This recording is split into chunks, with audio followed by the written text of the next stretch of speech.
여러분 안녕하십니까? CBS 토론입니다. 치열한 경쟁 사회에서 대학 생활은 더욱 각박해지고 그 가운데 캠퍼스 선교는 위기를 맞고 있습니다. 한때 청년 그리스도인의 요람으로 평가받던 캠퍼스 선교단체들이 이제는 신입생 모집에 어려움을 겪으면서 학내 동아리 자격을 박탈당하기도 한다는데요. 오늘 토론에서는 지속 가능성을 위협받고 있는 캠퍼스 선교의 현실을 짚어보고 또 위기를 기회로 바꾸기 위한 돌파구를 모색해 보려고 합니다. 오늘 함께 이야기 나눠주실 두 분을 모셨습니다. 먼저 학원보그마협의회 캠퍼스 청년연구소 김성희 소장 나오셨습니다. 네, 안녕하세요. 한국기독학생회 IBF 원주지방의 박순영 간사 나오셨습니다. 안녕하세요. 네, 오늘 반갑습니다. 네. 먼 길 하셨는데요. 지금 캠퍼스 선교 사역하신 지 얼마나 되셨는지 간략하게 자기소개 좀 부탁드리겠습니다. 네, 1991년 대학을 졸업하면서부터 ESF 간사로 사역을 시작해서요. 제 대표 사역을 한 이후에 지금 현재 우리 캠퍼스 청년 사역자들을 지원하고 응원하기 위해서 이렇게 연구소 사역을 5년째 네. 섬기고 있습니다. 네, 반갑습니다. 와, 91년부터 하셨으면 정말 제대로 전문가를 모셨는데요. 우리 박 간사님은 언제부터 하셨고 얼마나 되셨는지요? 네, 저는 2012년에 네. 전임 간사가 되어서 6년 동안 수도권에서 사역을 했고요. 서울에서 네. 사역을 하다가 이제 원주로 지역을 옮겨서 원주에 사역한 지 이제 5년 되었습니다. 아, 그러세요? 그럼 요즘에 그래도 가장 많은 학생들을 만나는 핫한 경험을 갖고 계신 네, 현장에 있는 그런 간사님이신 것 같습니다. 네. 오늘 사실 저도 캠퍼스 선교에 관심도 많고 어렵다는 얘기는 듣긴 했는데 여러 가지 이야기 나누면 좋겠습니다. 캠퍼스 선교 얘기 나눌 때 위기라는 말 사실 어제 오늘 얘기는 아닌데요. 실제로 그렇게 체감을 하시나요? 제가 캠퍼스 선교 위기라는 말을 들은 게 아마 2000년도 초중반을 지나면서부터니까 그렇죠. 벌써 한 20년 된 것 같습니다. 아마 이런 일들이 있기 때문에 그런 것 같아요. 아마 우리 캠퍼스 선교 현장에서 이제 우리 선교단체들이 학교에 전략적으로 이제 하는 방법이 이제 기독교 동아리로 가입을 하거든요. 근데 이제 학교에서 일정 수준의 숫자를 요구하는 동아리 가입할 때는데 언제부턴가 그 동아리에 가입하기 위해서 기본적으로 요구되는 숫자를 채우지 못하는 예. 그런 동아리들이 많아지기 시작했습니다. 그래서 한때는 이제 학생들을 다른 친구들을 빌려다가 이렇게 해서 가입을 하고 했는데 코로나 직전부터 약 한 4, 5년 전부터 우리 사역자들이나 우리 학생들이 이렇게 해서는 안 되겠다 싶어서 그냥 자원해서 동아리를 탈퇴하기도 하고 동아리방을 포기하는 거죠. 학교에서 전략적으로 모일 수 있는 그 공간을 포기하면서 우리가 지금 어떻게 해야 되나 이렇게 생존의 고민 또 방향들을 찾고 있는 그런 과정에서 지금 팬데믹을 맞이했다고 보시면 될 것 같습니다. 이 코로나 이전과 이후에 좀 차이가 있으신가요? 양쪽으로 모이는 것들은 분명히 차이는 있는 것 같고요. 네. 예, 단체마다 좀 단체의 특성이나 또 역량에 따라 차이가 있습니다만은 또 아마 확연하게 달라지고 있는 숫자의 변화들은 분명합니다. 네. 제가 파악하고 있는 바로는 약 한 30%에서 50% 정도의 양적인 감소를 맞닥뜨리고 있다 이렇게 보여집니다. 30에서 50% 정도가. 네, 박 간사님은 어떻게 좀 현장에서 느끼고 계시는지 모르겠는데 어떠신가요, 실제로는? 제가 2012년에 사역을 할 때는 물론 그때도 굉장히 벅차다고 느끼긴 했습니다. 워낙 어린 나이에 이제 사역을 신학도 하지 않고 시작을 하다 보니까 계속 벅차다는 느낌이 이제 있었는데요. 캠퍼스 선교 자체가 진짜 위기다라고 느낀 거는 저는 2018년에 원주 지역에 와서 본격적으로 느꼈던 것 같습니다. 어떤 느낌까지 제가 받았냐면 선교단체의 이름으로 정말 캠퍼스 사역이 가능한가? 캠퍼스 선교가 선교단체라는 이름을 쓰고 지속 가능한가라는 고민을 그때 처음 좀 하게 되었습니다. 위기의 지점은 일단 관계전도 외에는 어떠한 모집 전략도 통하지가 않았어요. 아예 오지를 않고 관심도 없고. 동아리 홍보 부스를 차리거나 축제 때 이것저것 좋은 것들을 주거나 어떤 좋은 이미지들을 선사하더라도 전혀 모집이 되지 않는 것입니다. 그러니까 이 동아리를 알고 미리 이제 오려고 작정하고 온 친구나 아니면 관계를 통해서 들어오는 친구들 외에는 전혀 이제 저희의 간판으로는 모집이 되지 않는 거죠. 그게 이제 2018년과 원주라는 특징이 있는 걸까요? 아니면 사회 분위기 자체가 종교 동아리에는 관심이 없다 이렇게 보시는 건가요? 제가 2017년까지는 직전까지만 해도 제가 수도권 사역을 했기 때문에 수도권과 다르다. 네, 너무나 다르다고 이제 느꼈습니다. 여러 가지 이유가 있을 것 같은데 일단 지방대는 통학버스가 굉장히 잘 이제 운영이 되고 있어요. 그러니까 원주에서 서울로 통학버스가 매일매일 되게 여러 대가 이제 운영되고 있기 때문에 금요일엔 학생들이 수업이 거의 없습니다. 그리고 평일에도 저녁에는 아예 학교 자체가 껌껌해요. 그러니까 저녁 모임 자체가 운영되기가 어려운 시스템이 이제 학교 안에 있죠. 뭐 시기도 있고 코로나 팬데믹도 경험하기도 했는데 또 전반적으로 캠퍼스 선교단체 활동이 위축된 어떤 원인이 뭐가 있다고 좀 보시나요? 아마 인구 통계학적으로 네. 대학생 수가 일단은 감소되고 있는 것이 우리의 지금 한국 사회 전체의 문제이기도 하지만 캠퍼스 선교 현장에서 저희들이 맞닥뜨리는 주요 원인이 아닌가 싶습니다. 아마 현재 2020년 기준으로 거의 입학 정원과 대학 입학하는 학생들의 숫자가 맞아떨어지고 있는 시점이고요. 아마 이제 갈수록 대학 입학 정원을 채우기가 어려울 겁니다. 그래서 대학마다 지금 입학 정원을 채우기 위한 노력이 많이 있고요. 아까 이제 지방과 수도권 또 서울과 지방 간의 격차도 그에 따라 더 심해지리라고 예상이 됩니다. 이제 또 하나의 중요한 원인은 이제 무종교층, 종교층보다는 그래서 이제 한국의 가장 많은 인구가 있는 종교는 무종교다 이런 이야기를 하지 않습니까? 네. 그러니까 최근 2021년 갤럽 조사에 의하면 20대 청년들의 종교 인구는 21%거든요. 그 중에 기독교인들이 아마 15% 정도 되지만 그래도 어려운 게 사실입니다. 이제 거기에다가 사실은 이제 저는 이제 인구 통계학적인 변화나 이런 것들은 어느 정도 저희가 이제 예상할 수도 있고 또 숫자가 줄어든 만큼 어쩔 수 없는 상황이라고 보여지는데 이렇게 명목을 가진 명목적인 그리스도인들 소위 말하면 가나안인 종교 인구가 특히 기독교 교회 인구가 많아진다는 거. 왜 이렇게 캠퍼스 선교단체가 위축되고 좀 감소된다고 보세요? 네, 저희는 이제 선교단체라는 이름을 쓰지만 학생들 입장에서는 기독교 동아리거든요. 네. 그러니까 동아리를 선택하는 문제인데요. 교회에서 뭐 누군가의 추천으로 보통 이제 많이 유입이 됐었고요. 그리고 또 한 집단은 동아리를 고민하다가 이제 그 중에 기독교 동아리 한번 가볼까 하고 이제 들어온 친구들 그렇게 두 부류가 있겠죠. 첫 번째 부류는 당연히 이제 교회 청년부가 위축되면서 숫자가 줄어들면서 기독교 동아리를 선택하지 않고 추천받지 않게 되고요. 네, 그래서 그렇게 들어오는 학생들이 저희 단체 같은 경우 굉장히 많이 줄어들었습니다. 네, 그리고 두 번째는 뭐 기독교인이든 비기독교인이든 자기가 수많은 동아리 중에서 기독교 동아리를 선택을 하려면 이제 여러 이제 무릎 써야 되는 이 친구들의 이제 마음이 있는 것이죠. 그러니까 가령 기독교 문화가 부끄럽다, 혹은 기독교의 가르침이 너무 폐쇄적이다, 그리고 자기들끼리의 뭔가 이야기만을 주고받는 것 같다라는 느낌을 준다면 사실은 학생들은 굳이 기독교 동아리를 학교에서 선택하지 않는 거죠. 그러니까 충분히 매력적인 컨텐츠를 가지고 있어야지만 그리스도인이든 비그리스도인이든 용기 있게 사실 문을 두드릴 수가 있는데 네, 지금은 좀 분위기가 그런 분위기가 아니다 보니까요. 용기가 없는 것입니다. 네. 그게 이제 대학에서의 기독교 동아리의 이미지를 말하는 건가요? 아니면 전반적인 사회에서의 기독교 이미지가 좀 그렇다는 건가요? 사회에서의 기독교 이미지도 물론 영향을 받고요. 네. 그리고 뭐 잘 되는 동아리가 있습니다. 기독교 동아리는 안 되지만 네. 오히려 이제 지방대가 동아리가 더 잘 되는데요. 네.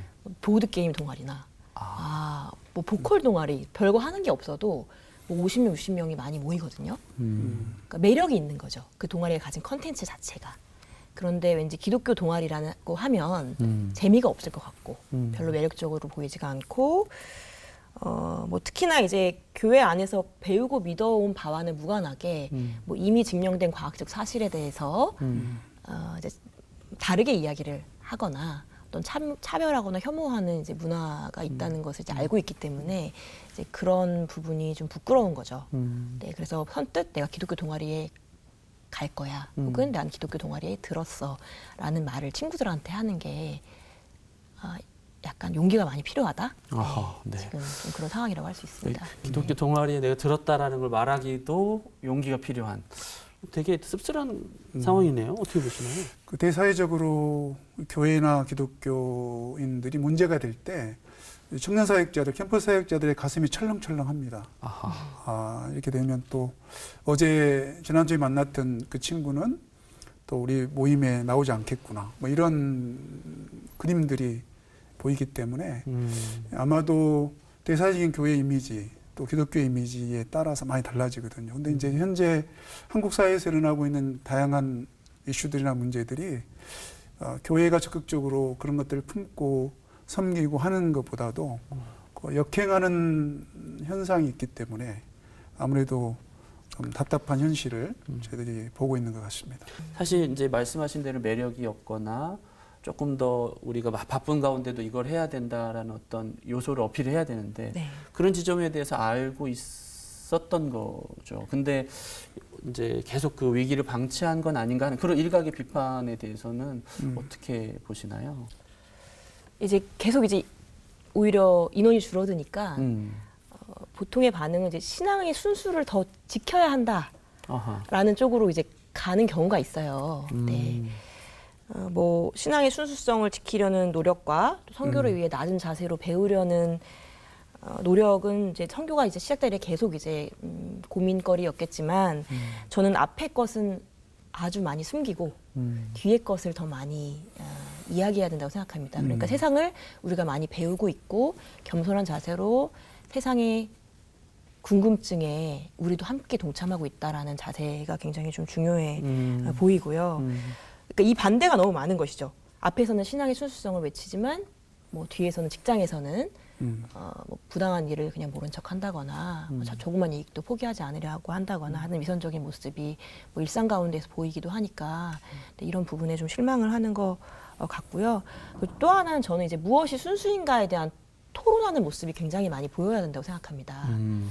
현장에서 느끼시는 간사님의 고민은 그래서 우리가 신앙만 생각하고 학업이나 공부나 일상생활 다 포기하는 형태로 간다는 건 대안이 될 수 없고 오히려 그걸 더 깊게 고민해야 매력적인 그리스도인도 되고 대안이 될 수 있다. 이렇게 말씀하시는 것 같은데 제가 잘 이해했는지 네, 모르겠습니다. 네.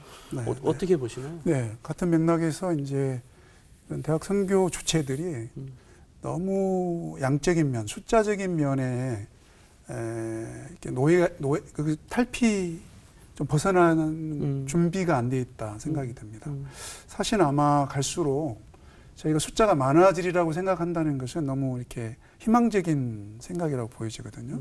갈수록 우리가 만나는 우리의 공동체, 우리 선교단체는 숫자가 더 많아질 거야. 뭐 100명, 200명, 300명 이렇게 우리 캠퍼스 단위별로 계획을 세우기보다는 우리가 만들어가는, 우리가 엮어가는 우리의 공동체가 어떤 공동체가 되는가. 여기에 이제 관심과 초점이 있어야 한다고 봐요. 그러니까 그래서 성장에 대한 어떤 분이 그런 표현을 썼더라고요. 성장을 추모하라.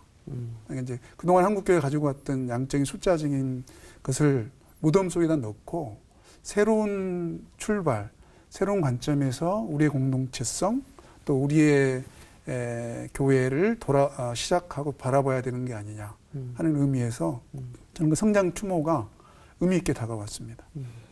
이게 비슷하게 볼 수도 있는지 모르겠는데 물론 이제 대학이라는 특수한 상황이 있겠지만 한국 교회도 사람이 많은 교회, 큰 교회, 대형 교회는 그대로 있고 거기 뭐 사람도 많이 가고 이제 수평 이동도 많고 근데 다수의 교회들이 되게 뭐랄까요 작은 형태로 힘이 없고 이런 가운데 있는데 대학 선교 현실도 그렇게 비슷하다고 볼 수 있을까요? 네, 그렇죠. 네, 어쨌든 숫자가 많은 단체는 네, 계속 이제 유통이라고 표현해도 되나요? 교회에서 추천해 주시고 계속해서 이제 불어나는 추세가 있고요. 아닌 단체는 좀 더 본질적인 고민을 한다는 면에서는 저는 좋은 흐름이라고 생각을 합니다. 왜냐하면 이제 더 이상 학생들은 이미지로는 설득이 되는 것 같지는 않거든요. 그러니까 가령 나빠진 이미지는 좋은 이미지를 저희가 보여준다고 해서 설득이 되는 건 아닌 것 같아요. 그러니까 속지 않아요, 대학생들은. 그러니까 뭐가 필요하냐면 가까운 사람의 증언이 필요합니다. 내가 여기를 가는데 정말 좋았어. 여긴 정말 다르다니까. 이 얘기를 한 10번 이상 듣고 실제로 그 사람이 변화하는 걸 옆에서 봐야지만 내가 생각했던 거랑 다르네? 라고 하고 이제 한두 명씩 들어오는 방식을 저희도 이제 사용하고 있고요. 근데 그렇게 좀 선교를 해야 될 것 같습니다. 이제 소장직을 겸하고 계시고 오랜 동안 사역하시면서 고민이 있으실 거고 해법도 고민하실 것 같은데 어떻게 보고 계시나요? 제가 최근에 관심 있게 본 그 사례는 우리가 잘 아는 YWCA, 그러니까 그 우리나라 건국 이전에 있었던 그렇죠. 비영리 단체, 또 일종의 선교 단체, 젊은이들이 모였던 모임인데 100년 된 단체가 전국에 52개 지부가 있더라고요. 제가 최근에 알았는데, 근데 하나의 법인이었는데 그 52개의 법인을 다 이렇게 분립하는 그런 그 계획과 또 도전을 했더라고요. 새로운 출발을 한 것입니다. 그 목적이 뭐냐면 청년 Y들, Y들인데 그 Y가 0이잖아요. 네네. 0인데 지금 다 70대, 80대 할머니 분들이 이제 모임에 참여하는 거예요. 0은 없고. 그래서 이제 그분들이 고육지책이었는지는 모르겠으나 내부 심도 있는 논의와 컨설팅을 받고 나서 그 모임을 젊은 청년 Y들, 그러니까 정말 Y들이 오도록 영 우먼들이 오도록 이제 구조 개편한 것 같아요. 그러니까 구조적으로 그 젊은이들이 올 수 있는 환경과 구조를 만들어가는 그런 시도가 필요한데 과연 우리 선교단체가 그런 구조를 가지고 있는가? 뭐 이렇게 질문을 좀 던져야 할 것 같고요. 선교단체들이 이제 간사 리더십과 또 학생 리더십, 캠퍼스 선교사들과 또 그들과 함께 동역하는 리더들이나 이런 아주 긍정적이고 창의적인 긴장 관계를 잘 우리가 유지하면서 이 모임을 잘 하고 있는가? 아까 우리 간사님 말씀하신 대로 그 한 사람 만나는 사람들, 또 우리 공동체에 오는 사람들에게 그런 모습들을 우리가 보여주고 있는가? 이제 이런 과제가 우리에게 여전히 있고 또 그게 돌파가 될 때 모임의 크기와 또 사람들의 수에 관계없이 아마도 의미 있는 캠퍼스 선교를 이루어갈 수 있지 않을까 하는 생각입니다. 요즘 제가 듣기로는 예전에는 학생들이 더 굉장히 많이 열심히 하고 그랬는데 이제는 학생들이 생존과 취업에 걱정이 있으니까 시간 쓰기가 어려워서 간사님들이 그걸 다 한다. 그래서 리더들이 하던 일도 간사들이 한다. 뭐 이런 얘기도 제가 들었던 것 같고 그런데 그 간사들이 현실이랄까 처우는 어렵고 그러니까 이게 지속적으로 뭐가 헌신하기 구조가 안 된다 이런 얘기를 들은 것 같은데 그런 부분은 좀 어떻게 보시나요? 뭐 저희 단체는 이제 뭐 임금에 대해서라면 이제 저희 단체는 최저임금을 이제 모든 간사들이나 뭐 직원이나 심지어 인턴 간사, 그 활동학사라고 불리는 인턴 간사들한테도 최저임금을 반영한 임금 책정을 이제 했습니다. 했는데 그건 이제 목표고요. 그러세요? 네, 목표고. 네, 집행되는 금액은 물론 다르죠. 이제 후원으로 저희 이제 운영이 되기 때문에 최저임금을 받지 못하는 간사도 뭐 반 정도는 아마 되는 걸로 이제 알고는 있습니다. 학생 사역이 줄어드니까 담당하는 학생 수가 줄어들고 뭐 그것을 보는 후원자들도 사실 후원 동력이 떨어지겠죠. 그러면서 자연히 이제 후원율도 감소하고 간사들의 처우 자체가 그러니까 간사 개개인의 처우가 나아지지 않았다기보다는 간사들이 감당해야 되는 사역의 양이 굉장히 많아졌습니다. 그렇죠. 네, 상황은 재개척인데 네. 이제 재개척을 할 수 있는 간사들 수는 굉장히 줄고 있기 때문에 그렇죠. 네, 그런 부분이 어느 정도 힘들죠. 네. 그 조직 단체의 규모가 있으면 네네. 그렇지 않을 텐데 혼자서 많은 일들을 감당하는 상황이기 때문에 그런 부분이 더 어려운 부분이 있다 말씀하시는 것 같고요. 네. 뭐 전형적인 부분의 실제적인 상황을 제가 파악을 해보니까요. 우리 20대 우리 초임 간사님들이 받는 그 후원금 사례비가 이제 50만 원에서 100만 원이에요. 좀 이게 편중이 있습니다. 그러니까 그중 우리가 13개 학폭협의 회원단체 중에 몇몇 단체들은 그래도 사역자들이 모이면 좀 부러워하는 단체들이 있어요. 아마 IBF는 아마도 다른 단체에서 볼 때 조금 부러워하는 단체에 좀 더 속해 있을 나은 거예요. 그럼에도 불구하고 네. 그러니까 이제 이런 그 상황인데 코로나 직전에 있었던 현상 중에 하나는 그 20대 초임 간사들의 지원 수가 이렇게 숫자가 급감을 했었고요. 아하. 그리고 20대 후반, 30대 초반의 사역자들이 그 사임률, 중간에 중도 그만두는 비율이 높아지고 있는 상황이었고요. 아하. 아마도 그게 지금 코로나 이후에도 아마 그게 계속 진행형으로 있지 않겠나. 굉장히 중요한 수치네요. 그건. 맞습니다. 여러모로 어려운 상황인 것 같네요. 어떻게 하면 좋을까요?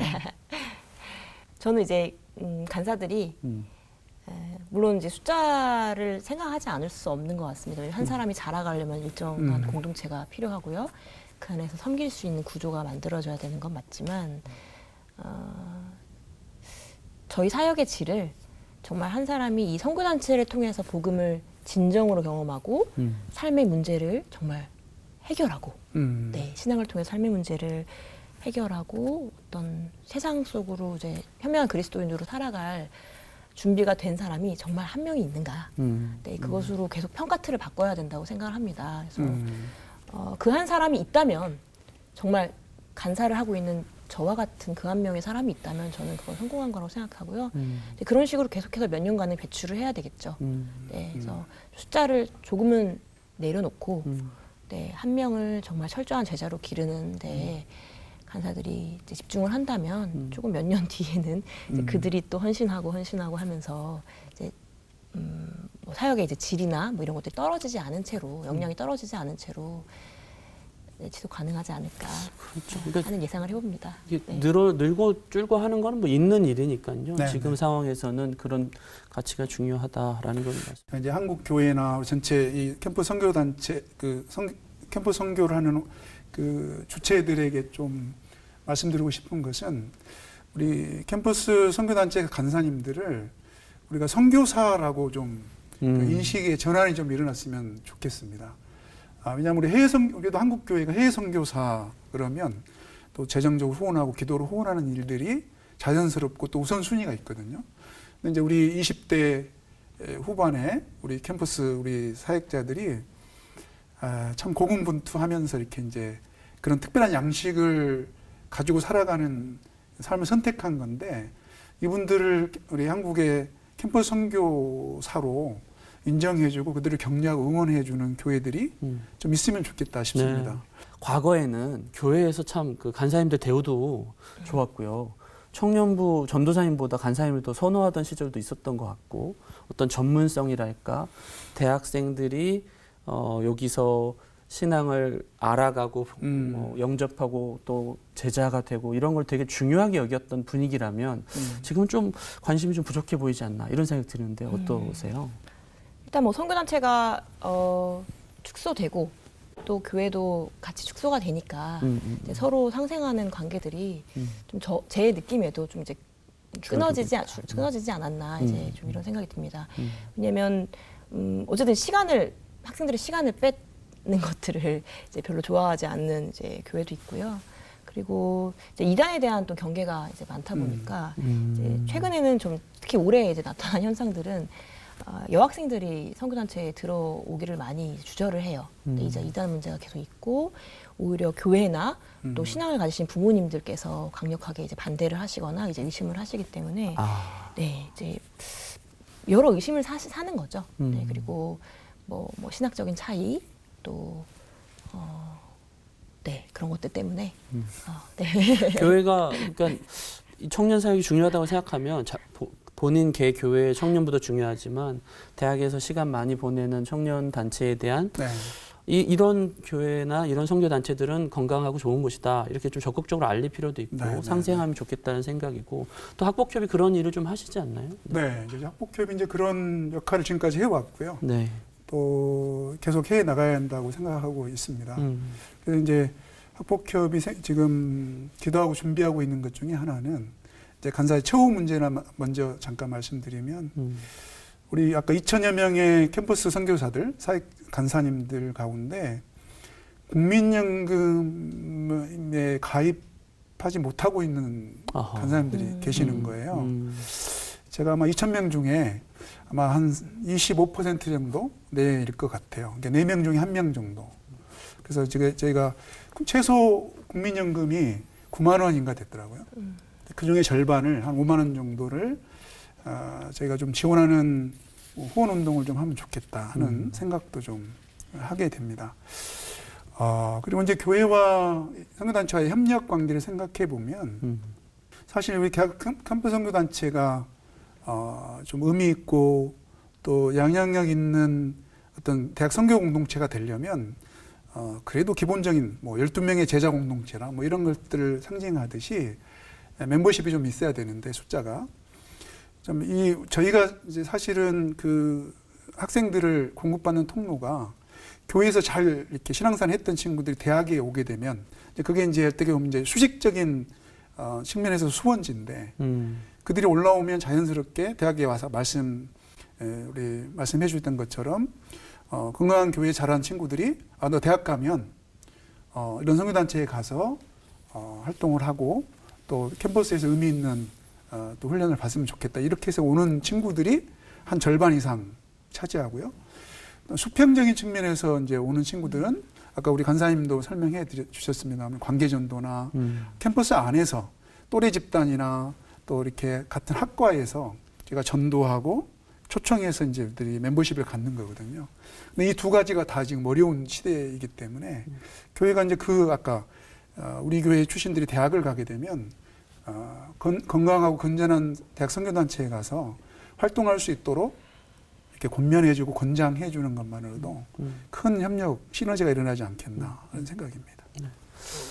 일각에서는 요즘같이 취업이 어렵고 바쁘고 힘든 시기에 대학까지 가서 동아리를 기독교 동아리 들고 뭐 선교단체 해야 할 이유가 뭐가 있냐? 교회만 열심히 잘하면 되지.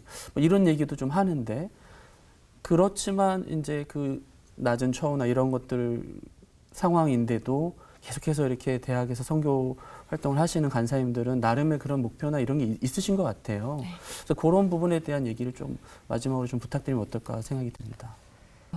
사실 저는 이제 교회 청년들이 저희 단체에 물론 잘 훈련된 친구들이 오면 좋겠지만 이제 그 비율이 너무나 낮아지고 있고 네, 사실 그것을 이제 기대하는 마음이 이제 점점 사실 줄어들고 있는 건 사실인 것 그러세요? 같습니다. 네. 네. 제가 이제 기대하는 거는요, 좀 희망의 실마리를 이제 네. 얘기를 해보자면 작년부터 올해까지 팬데믹이 풀리고 나서 자기 발로 기독교 동아리 문을 두드리는 이제 무종교인이 제법 있었어요. 어허. 네, 그리고 그 친구들이 굉장히 안정적으로 행복해하면서 저희 단체에 남아 있거든요. 네, 한 친구는 이제 계속 기도 모임에 나오는 거예요. 저희 기도 모임이 3번 있는데 그 3번의 기도 모임에 이제 교회 배경도 전혀 없고 스스로 이제 믿음이 있다고 말하지 않는 친구가 기도 모임에 나오길래 제가 정말 너 왜 나오는 거냐라고 이제 몇 번을 물어본 적이 있는데 자신이 속한 곳이니까 나온다라는 대답을 해줬어요. 어떤 소속감 같은 건가요? 그렇죠. 그러니까 믿음 이전의 소속인 거죠. 그러니까 이 친구들한테 믿음보다 중요한 건 소속인 것입니다. 제가 이제 이 얘기를 들었을 때 너무나 이제 기뻤던 것 같아요. 물론 이게 되게 당황스러운 현상이긴 하지만 왜냐하면 이들이 소속감을 느낄 수 있게 하는 공간을 열어주는 것은 저희의 몫이고 그것은 어느 정도 저희가 선물할 수 있는 부분이잖아요. 그러니까 이 친구의 믿음까지는 우리가 최선을 다해보겠지만 저희 마음대로 할 수 있는 건 아니지만 그 친구가 안전하게 느끼고 행복하게 느낄 수 있는 공간을 여는 것은 또 이 친구가 삶의 문제를 함께 고민해주고 또 이것을 또 신학적인 건강한 답변들을 주는 것은 저희가 충분히 할 수 있는 일이기 때문에 뭐 좀 느리더라도 이제 이런 식으로 선교하면 되겠다라는 저는 실마리를 발견을 했습니다. 물론 저도 이제 고민을 했죠. 캠퍼스 선교가 지속 가능한가? 우리가 선교단체는이라는 이름이 아니라 뭐 문학동아리나 탁구동아리라는 차라리 이름으로 해야 하는 게 아닌가라는 생각을 해보았지만 네, 어쨌든 자신의 내적인 필요에 의해서 이 헛헛한 대학 생활을 참다 못해 선교단체 문을 두드리는 무종교인들이 제법 있습니다. 음. 근데 기독교 이미지가 좀 더 좋아지고 이런 동아리가 입소문을 타면 저는 뭐 충분히 전도가 될 수 있다고, 정말 진정한 전도죠. 네, 수평 이동이 아니라 네네. 진정한 전도가 될 수 있다라고 보고 네, 그런 고민들을 지금 계속 하고 있는 중입니다. 말씀해 주신 대로 무종교인이 더 많은 시대고 대학 안에서 많은 고민이나 내적인 필요들이 있는 사람도 여전히 있고 그래서 더욱 어떤 선교단체들이 필요한 그리고 노력이 있다 이렇게 말씀해 주신 것 같습니다. 또 하나의 지점은 네. 저희 그 통계 자료 2022 청년 트렌드 리포트에 보면은 대학생들 중에 정서적이나 심리적으로 불안정함을 경험하고 있는 친구들이 38.4%라고 나왔어요. 그러니까 10명 중에 한 4명 정도 가까이 되는 친구들이 나는 정서적으로 좀 불안정하다 이런 응답을 한 거죠. 이런 친구들에게 우리 기독교의 복음은 또 우리 건강한 생각을 가지고 있는 우리 기독교 동아리는 좋은 보금자리의 친구가 될 수 있다고 생각합니다. 이제 그들을 위해서 필요한 게 저는 여전히 캠퍼스 선교라고 생각이 되죠. 또 하나는 캠퍼스 선교가 계속 계속 해야 된다는 것은 통계조사에 보니까 대학에 와서 선교단체 활동을 하는 친구하고 그러지 않는 친구들의 신앙적인 어떤 그 응답이 상당한 차이가 났습니다. 뭐 우리 기본적인 신앙의 데이터뿐만 아니라 어떤 사회 인식 문제나 여러 가지 측면에서도 그래도 균형 잡힌 어떤 사회인으로서 기본적인 훈련, 교육이 가능한 곳이다 이런 확신을 갖게 됐거든요. 그런 측면에서 저희는 계속해서 저희가 우리 모임 안에 오는 한 대학생을 예수님의 마음으로 섬기고 사랑하는 일을 포기해서는 안 된다 하는 생각을 하고 있습니다. 네, 오늘 감사합니다. 네. 감사합니다. 캠퍼스 선교의 역동성을 회복하는 건 결국 청년 세대를 다시 세우는 한국교회 지속 가능성의 문제, 이것과 연결되는 일입니다. 특정 선교 단체만의 당면 과제가 아니라는 것이죠. 오늘의 위기를 극복하기 위해서 우리 교회 전반의 관심과 지혜를 모아나가야 할 때입니다. 오늘 토론은 여기서 마치겠습니다. 시청해 주셔서 고맙습니다.